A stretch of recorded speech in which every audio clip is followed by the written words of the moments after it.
हर समय उदास रहने वाले लोग जरूर सुने। गौतम बुद्ध की प्रेरणादायक कहानी। एक समय की बात है। श्रावस्ती नगर में एक युवक रहता था। उसके पास धन भी था, परिवार भी, स्वास्थ्य भी ठीक था, फिर भी वह हर समय उदास और परेशान रहता था। उसके चेहरे पर कभी मुस्कान नहीं आती थी। लोग पूछते, तुम्हें किस बात का दुख है? वह कहता, पता नहीं, सब कुछ होते हुए भी मन शांत नहीं है। एक दिन उसने सुना कि गौतम बुद्ध नगर के बाहर विहार में ठहरे हैं। युवक उनके पास पहुंचा और बोला, भगवान बुद्ध, मेरे पास सब कुछ है, फिर भी मेरा मन हमेशा दुखी रहता है। कृपया बताइए, मेरे दुख का कारण क्या है? बुद्ध मुस्कुराए और बोले, तुम्हारे हाथ में क्या है? युवक बोला, कुछ भी नहीं। बुद्ध ने कहा, मान लो मैं तुम्हें एक भारी पत्थर दे दूं और कहूं कि इसे पूरे दिन हाथ में पकड़े रहो, क्या होगा? युवक बोला, कुछ देर बाद हाथ दुखने लगेगा। बुद्ध ने पूछा, अगर तुम उसे और देर तक पकड़े रहो? युवक बोला, दर्द बढ़ जाएगा, शायद हाथ सुन्न हो जाए। तब बुद्ध ने शांति से कहा, दुख भी बिल्कुल उसी पत्थर की तरह है। समस्या दुख में नहीं, समस्या उसे पकड़े रहने में है। बुद्ध आगे बोले, तुम बीते हुए कल को पकड़कर बैठे हो, भविष्य की चिंता से डरते हो और वर्तमान को जीना भूल गए हो। जो बीत गया उसे छोड़ दो, जो आया नहीं उसकी चिंता मत करो, जो अभी है उसे पूरी तरह स्वीकार करो। युवक की आंखों से आंसू बहने लगे। पहली बार उसे अपने दुख का कारण समझ आया। उसने पूछा, तो सुख का मार्ग क्या है? बुद्ध ने उत्तर दिया, अपेक्षाएं कम करो, कृतज्ञता बढ़ाओ और जो है उसी में संतोष ढूंढो। मन को हल्का रखो, क्योंकि खाली हाथ ही सबसे शांत होते हैं। उस दिन के बाद युवक ने शिकायत करना छोड़ दिया। धीरे धीरे उसके चेहरे पर मुस्कान लौट आई। शिक्षा, दुख परिस्थितियों से नहीं, हमारी सोच से आता है। जो छोड़ना सीख जाता है वही सच में खुश रहता है। वर्तमान में जीना ही शांति का मार्ग है। युवक कुछ दिनों तक शांत रहा, लेकिन मनुष्य का स्वभाव है, पुरानी आदतें जल्दी नहीं छूटती। कुछ समय बाद फिर उसके मन में वही बेचैनी लौट आई। वह सोचने लगा, अगर दुख छोड़ना इतना आसान है तो मन बार बार भारी क्यों हो जाता है? एक दिन वह फिर गौतम बुद्ध के पास पहुंचा और बोला, भगवान, मैंने आपकी बात मानी, बीते हुए को छोड़ने की कोशिश की, पर मन फिर भी उदास हो जाता है। क्या मैं कमजोर हूं? बुद्ध ने पास पड़ी एक दीपक की लौ की ओर इशारा किया और बोले, इस दीपक को देखो, अगर हवा तेज हो जाए तो लौ कांपती है, पर दीपक जलना नहीं छोड़ता। युवक ने पूछा, इसका मेरे दुख से क्या संबंध है? बुद्ध बोले, मन भी दीपक की लौ जैसा है। हवाएं आती रहेंगी, कभी अपमान की, कभी हानि की, कभी तुलना की, कभी अपेक्षाओं की। जो व्यक्ति हर हवा को रोकने की कोशिश करता है वह थक जाता है, लेकिन जो बस दीपक को संभालना सीख लेता है वही स्थिर रहता है। युवक ने सिर झुका लिया। बुद्ध ने आगे कहा, तुम दुखी इसलिए रहते हो क्योंकि तुम दूसरों से अपने सुख की अनुमति मांगते हो। जब वे प्रशंसा करते हैं तुम खुश होते हो, जब वे अनदेखा करते हैं तुम टूट जाते हो। फिर बुद्ध ने एक वाक्य कहा जिसने युवक का जीवन बदल दिया, जो अपने भीतर संतोष खोज लेता है उसे दुनिया की स्वीकृति की आवश्यकता नहीं होती। युवक ने पूछा, तो मैं क्या करूं जब उदासी आए? बुद्ध बोले, उदासी आए तो उससे लड़ो मत, बस उसे देखो। कहो, तुम आई हो ठीक है, पर तुम हमेशा नहीं रहोगी। भावनाएं मेहमान हैं, घर नहीं। उस दिन युवक को समझ आ गया, खुशी कोई वस्तु नहीं जो बाहर से मिले, वह तो एक अवस्था है जो भीतर से जन्म लेती है। धीरे धीरे उसने तुलना छोड़ दी, अपेक्षाएं कम की और वर्तमान को अपनाना सीख लिया। अब परिस्थितियां वही थीं, लेकिन मन हल्का था। अंतिम शिक्षा, हर समय खुश रहना जरूरी नहीं, लेकिन हर समय खुद से लड़ना भी जरूरी नहीं। शांति तब आती है जब हम खुद को स्वीकार कर लेते हैं। समय बीतता गया, वह युवक अब पहले जैसा नहीं था। लोगों ने देखा, वही परिस्थितियां, वही संसार, लेकिन उसका मन शांत रहने लगा था। एक दिन नगर में अकाल पड़ा, व्यापार ठप हो गया, लोग परेशान थे। युवक का भी नुकसान हुआ। लोगों को लगा, अब तो यह फिर टूट जाएगा, लेकिन वह शांत रहा। किसी ने उससे पूछा, सब कुछ खोकर भी तुम दुखी क्यों नहीं हो?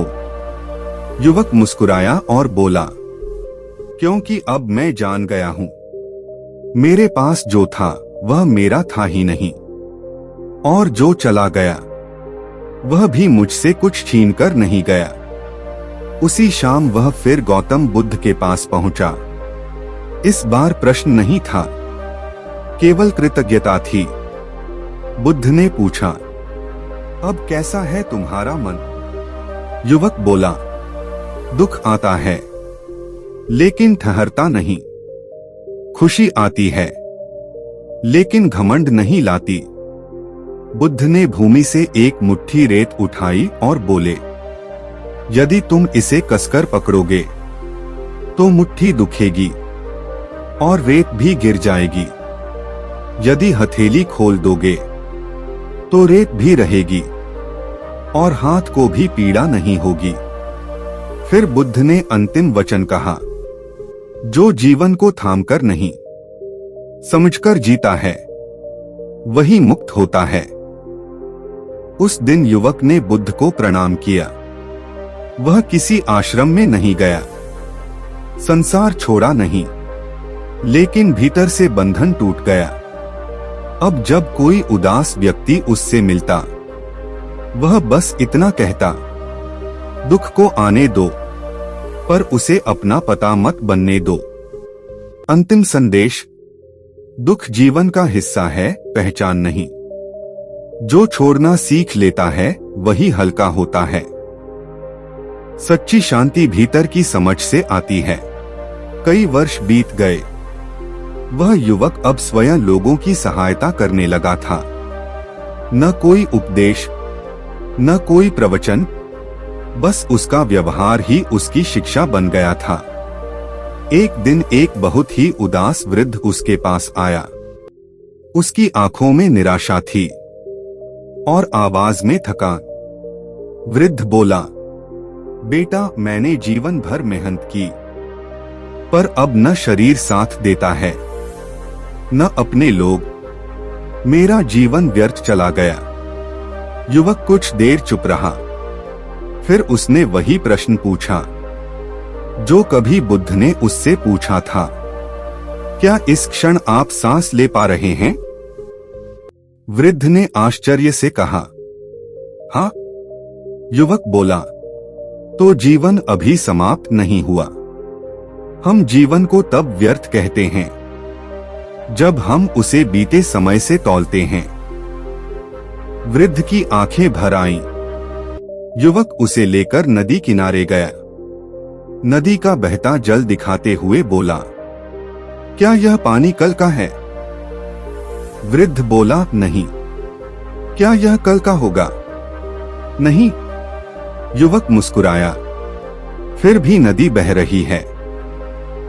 जीवन भी ऐसा ही है, न बीते में अटका है, न भविष्य में, वह सिर्फ बहता है। वृद्ध ने गहरी सांस ली। पहली बार उसके चेहरे पर हल्की शांति दिखी। उसी रात युवक ने बुद्ध के शब्द याद किए, जब तुम किसी और के दुख को हल्का करते हो तो समझ लेना तुम्हारी साधना पूरी हो रही है। अब वह जान गया था, शांति सिर्फ पाने की वस्तु नहीं, उसे बांटना भी होता है। और यही कारण था कि जो भी उसके पास आता वह पूरी तरह खुश न सही, पर पहले से हल्का होकर जरूर जाता। अंतिम से भी आगे की शिक्षा, जब दुख की समझ आ जाए तो वह गुरु बन जाता है। जो अपने दुख से सीख लेता है वही दूसरों का सहारा बनता है। शांति तब पूर्ण होती है जब वह बांटी जाए। अब वह युवक नगर में शांत व्यक्ति के नाम से जाना जाने लगा था। लोग अपने दुख लेकर उसके पास आते, लेकिन वह कभी किसी को सलाह नहीं देता, बस ध्यान से सुनता। एक दिन उसके जीवन में सबसे कठिन घड़ी आई। उसकी मां गंभीर रूप से बीमार पड़ गई। औषधियां, वैद्य सब व्यर्थ हो गए। जिस रात उसकी मां ने अंतिम सांस ली, लोगों को लगा अब तो यह व्यक्ति टूट जाएगा। वह श्मशान गया। अग्नि जली, सब कुछ शांत था, पर भीतर लहरें उठ रही थीं। उस रात वह अकेला बैठा रहा। दुख था बहुत गहरा, आंसू भी आए, लेकिन उसने खुद से कहा, दुख आना कमजोरी नहीं, दुख में डूब जाना अज्ञान है। अगली सुबह वह फिर बुद्ध के पास पहुंचा। उसने कुछ कहा नहीं, बस बैठ गया। बुद्ध ने उसकी आंखों में देखा और बोले, तुम रोए? युवक बोला, हाँ। बुद्ध मुस्कुराए, अच्छा किया। जो रो नहीं पाता वह भीतर पत्थर बन जाता है। फिर बुद्ध ने कहा, लेकिन बताओ, क्या तुम्हारी मां तुम्हारे दुख से लौट आएगी? युवक ने धीरे से कहा, नहीं। बुद्ध बोले, तो फिर दुख को सम्मान दो, पर उसे शासन मत करने दो। फिर बुद्ध ने एक पत्ता उठाया और बोले, यह पत्ता कल भी था, आज सूख गया, कल मिट्टी बन जाएगा। प्रकृति कभी शिकायत नहीं करती, केवल परिवर्तन स्वीकार करती है। उस क्षण युवक को समझ आया, सच्ची शांति का अर्थ दुख का न होना नहीं, बल्कि दुख के साथ भी स्थिर रहना है। अब वह पहले से भी अधिक कोमल हो गया था। उसकी करुणा बढ़ गई थी, क्योंकि जिसने अपना सबसे बड़ा दुख देख लिया हो, वह दूसरों के दुख को हल्के में नहीं ले सकता। और गहरी शिक्षा, रोना कमजोरी नहीं, पर रोते रोते रुक जाना समझदारी है। जीवन का हर बिछड़ना हमें तोड़ने नहीं, हमें गहराई देने आता है। शांति का अर्थ है परिवर्तन के साथ भी संतुलन। मां के जाने के बाद युवक और भी शांत हो गया था। दुख अब भी आता था, लेकिन उसके भीतर एक गहराई आ गई थी। ऐसी गहराई जहां लहरें ऊपर उठती थीं, पर तल शांत रहता था। कुछ समय बाद गौतम बुद्ध ने श्रावस्ती छोड़ने का निश्चय किया। यह सुनकर युवक का मन व्याकुल हो उठा। वह अंतिम बार बुद्ध से मिलने पहुंचा। उसने कहा, भगवान, आपने मुझे जीना सिखाया, अब आप चले जाएंगे तो मैं किससे मार्ग पूछूंगा? बुद्ध ने धीरे से उसकी ओर देखा और बोले, जब मैं यहाँ था तब भी क्या मैं तुम्हारे भीतर नहीं बोलता था? युवक चुप रह गया। बुद्ध ने आगे कहा, अब जब तुम दुख को समझ चुके हो तो गुरु बाहर नहीं, भीतर रहेगा। फिर बुद्ध ने उससे कहा, कल भिक्षा के समय मेरे साथ चलो। अगले दिन नगर में बुद्ध भिक्षा मांग रहे थे। एक घर से किसी ने अपमान किया, दूसरे घर से खाली हाथ लौटना पड़ा। युवक का मन विचलित हो उठा। उसने पूछा, भगवान, लोग आपको भी ठुकरा देते हैं, तो क्या आपको दुख नहीं होता? बुद्ध मुस्कुराए, ठुकराया वही जाता है जो स्वीकार की अपेक्षा करता है। मैं तो केवल देता हूं, शांति, करुणा और मौन। फिर बुद्ध रुके और युवक से बोले, याद रखो, जो तुमसे लिया नहीं जा सकता, उसी में सच्चा सुख छिपा है। उस क्षण युवक को अंतिम बोध हुआ। उसने देखा, दुनिया कुछ भी छीन ले, पर उसकी समझ, उसकी करुणा और उसकी जागरूकता कोई नहीं छीन सकता। बुद्ध आगे बढ़ गए। युवक वहीं खड़ा रहा, न दुखी, न प्रसन्न, बस पूर्ण। अब वह जान गया था, शांति पाने की चीज नहीं, होने की अवस्था है। अंतिम शिक्षा, गुरु बाहर नहीं, भीतर होता है। जो अपेक्षा छोड़ देता है, वही अपमान से मुक्त हो जाता है। सच्ची शांति वह है जिसे खोया नहीं जा सकता। बुद्ध के चले जाने के बाद नगर वही था, लोग वही थे, पर युवक के भीतर कुछ बदल चुका था। अब वह किसी को उपदेश नहीं देता था, किसी को सुधारने की कोशिश नहीं करता था। वह बस जैसा है वैसा ही रहता था। एक दिन नगर में दो व्यक्तियों के बीच बड़ा विवाद हुआ। दोनों अपने अपने दुख और क्रोध लेकर युवक के पास आए। एक बोला, वह गलत है। दूसरा बोला, नहीं, वही दोषी है। युवक ने दोनों को शांत बैठने को कहा। फिर एक कटोरे में पानी भरकर बोला, इस पानी को देखो, अगर इसमें मिट्टी डाल दी जाए तो क्या पानी गंदा हो जाता है? दोनों बोले, हाँ। युवक ने कटोरा रख दिया और कुछ देर मौन रहा। फिर पूछा, अगर हम कुछ समय इसे छुए ही नहीं तो क्या होगा?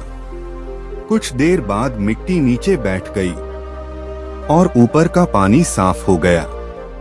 युवक बोला, मन भी ऐसा ही है। जब हम क्रोध, दुख और अहंकार को हिलाते रहते हैं तो सब कुछ अशांत रहता है। जब हम रुक जाते हैं तो स्पष्टता अपने आप आ जाती है। दोनों व्यक्ति चुप हो गए। पहली बार उन्होंने अपने भीतर झांका। उस रात युवक अकेला बैठा था। अचानक उसके मन में प्रश्न उठा, क्या मैं भी कहीं फिर किसी पहचान में तो नहीं फंस गया?